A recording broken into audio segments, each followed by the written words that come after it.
So someone said to me, I know exactly what I want to say most of the time, but I just struggle to express myself. The problem here is articulation, where you struggle to express your thoughts in a clear, concise, and logical way that people can follow. If you have the same problem, this video is for you. In this video, I'm going to show you simple things you can start doing from today that will help you express your thoughts with clarity and so much confidence. A little backstory. I used to be one of those people who struggled to express themselves, and I always shied away from any kind of situation that required me to share my opinion, especially on the spot. I excessively used to use filler words, and I used to feel so frustrated whenever I'm unable to properly express what is in my head through my mouth. Today, I can say that all of that is in the past. And even though I'm still a work in progress, this exact approach I'm about to share with you is what got me to this point where I'm able to express myself with so much ease. I'm going to leave timestamps below, but make sure to watch to the end because the last tip is for movie lovers and you want to hear it. So let's begin. Number one, you know you cannot solve a problem you don't know the cause. So the first thing you're going to do is to identify why you're struggling to articulate yourself in the first place. There are so many reasons why you might be struggling to articulate yourself, but some of the main ones include fear or low self-esteem, where you constantly feel like your opinion is not valid. So when you're put in a situation or where you find yourself in an environment where you're expected to say something, your brain just freezes because you don't feel worthy of being in that environment. So you find yourself in the midst of a group of people and somehow you think they are more intelligent than you, and there's that internal pressure to also try to sound intelligent. But the problem is, in the midst of that pressure, you start to stumble on your words, you start to pronounce and use words incorrectly, and your brain is just not coherent anymore. Second reason is that you probably lack proper understanding or don't have enough knowledge to comment reasonably on that subject matter. The third reason, which is a very common reason, is that your vocabulary is poor. You don't just have enough words in your arsenal to pull when you need them. And let me tell you, personally, I had all three problems. So go ahead and identify which one is yours. The second thing that will help you articulate your thoughts more clearly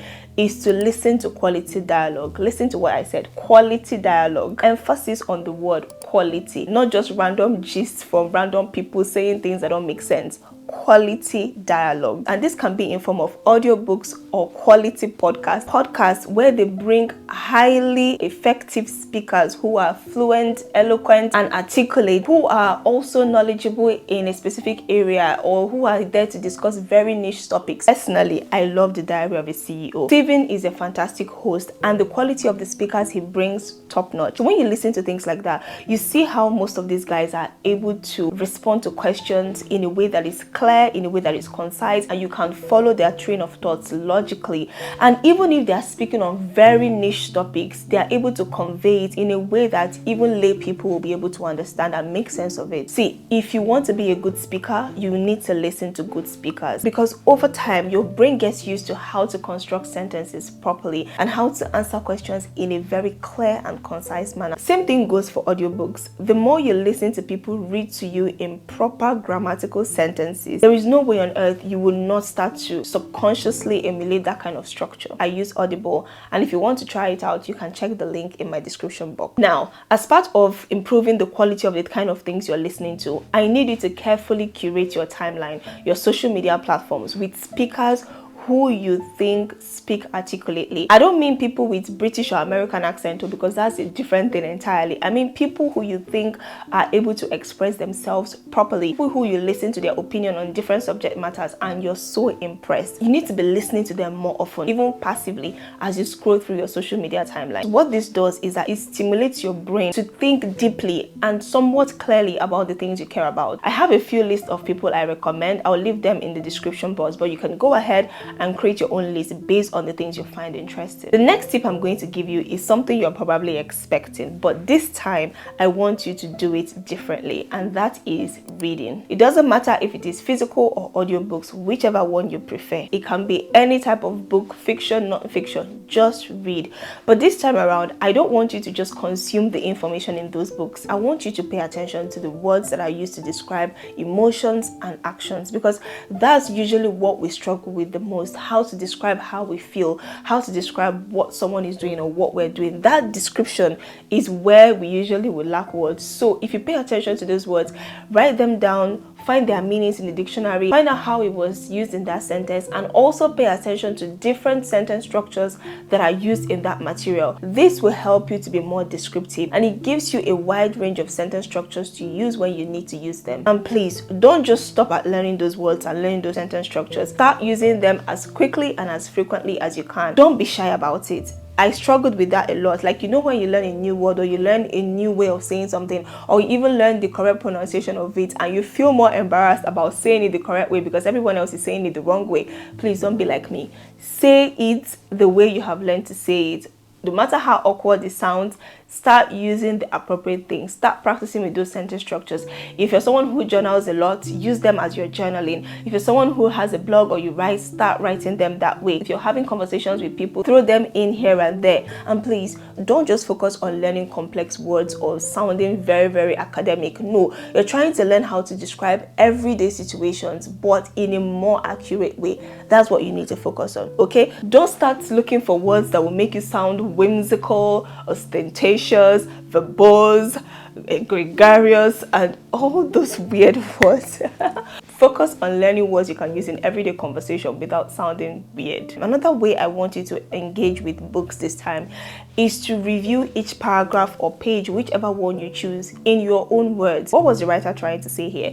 What was their main point here? What do I like or not like about this character? Say that in your own words. What this did for me, and I know it will do the same for you, is that it teaches you how to get used to expressing how you feel about something. Because it's so easy to just go through a material and, you know, absorb all the information inside without necessarily having a strong opinion about it. In some cases, I even ask questions like I'm interrogating the writer, like, if you said this, does it mean this? And if this is this, does this apply in this situation? In a way that I'm anticipating an answer in further chapters. Do you get what I mean? So that's what you need to start doing with your reading. Now you've identified your unique problem with articulation. You've improved the quality of your listening. You're engaging actively with books. The next thing you need to do is to start practicing. I've mentioned that earlier, that you should never be shy about practicing the things you're learning. See, you're going to feel awkward initially. You're going to feel strange amidst people that you've been talking to in a particular way, and all of a sudden you're now bringing up these words that you didn't used to bring up before. Of course, it's going to feel strange, but it's just a phase. Everyone will get used to it. And what's the worst case that will happen? They will laugh. And while they laugh, you are improving your communication. Do you know what I mean? So let's ditch all that feeling awkward, feeling embarrassed, and actively start practicing. Apart from the ones I've mentioned before about bringing it up in conversations, another way you can actively practice these things is by actually giving your opinions, whether online or in person. You're scrolling online, you see a post you like it, and then you go under the comment section. Don't just go there and say, I really like this. Why do you like it? Express what made you like that post. What drew you to what that person is saying? How can you relate to it? Write it there. You're watching this video now, and what I'm saying is making so much sense to you.